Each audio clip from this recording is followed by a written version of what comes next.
Welcome, everyone, to this fun explainer. We're jumping right in today because we're going to learn exactly how to make guesses in English. If you've got a speaking task coming up in your class, well, this is exactly what you need. We're going to look at some really fantastic target phrases that will help you sound natural, clear, and super confident when you're talking with your classmates. Let's do it. Here is our quick map for today. First, a story called The Sunfish Surprise. Second, how to make assumptions. Third, contradicting those assumptions. Fourth, clarifying assumptions. And finally, your free speaking task.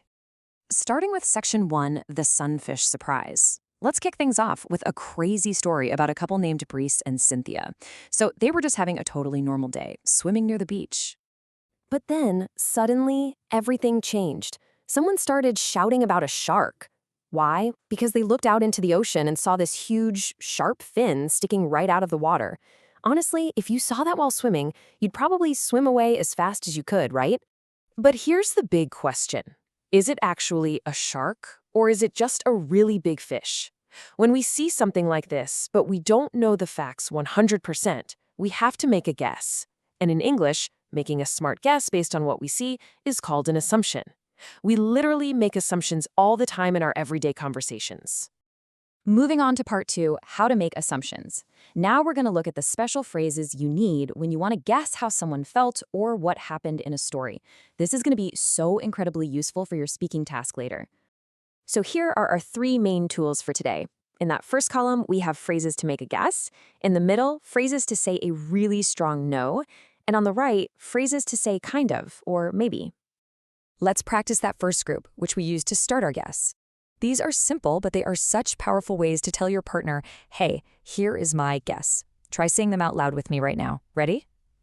You must have been, I suppose, I assume. Awesome job. Okay, time for a quick exercise. Imagine you were talking to Brice right after he saw that terrifying fin in the water. Try to guess how he felt using one of our brand new phrases. Go ahead, say your answer out loud. I'm going to pause for just a second so you can think. All right, did you get one? If you said something like, you must have been terrified, or I assume you were scared, you hit the nail right on the head. In the actual interview, the reporter used the phrase, you must have been terrified, to make an assumption about Brice's feelings. It just sounds so much better than simply asking, were you scared, doesn't it? Okay, part 3, contradicting assumptions.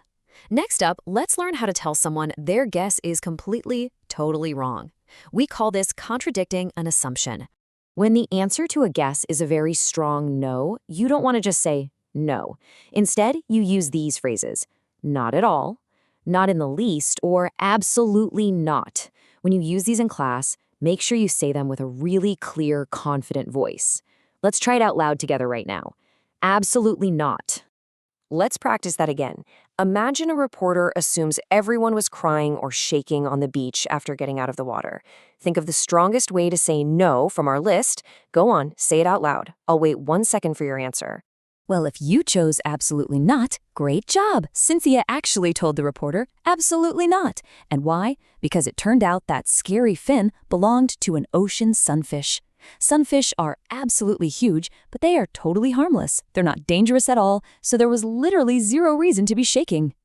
Moving to part 4, clarifying assumptions. But what happens if a guess isn't 100% right, but it's also not 100% wrong? Sometimes an assumption is only partly true. And that brings us to our third group, clarifying assumptions. These phrases are absolutely perfect when you want to say kind of or only a little bit. You can say up to a point, to an extent, or in a way. Using these will make your spoken English sound super advanced and very polite. Exercise time once more. So the reporter asked if people were running and screaming in a total panic. You know, just like in that famous scary shark movie, Jaws.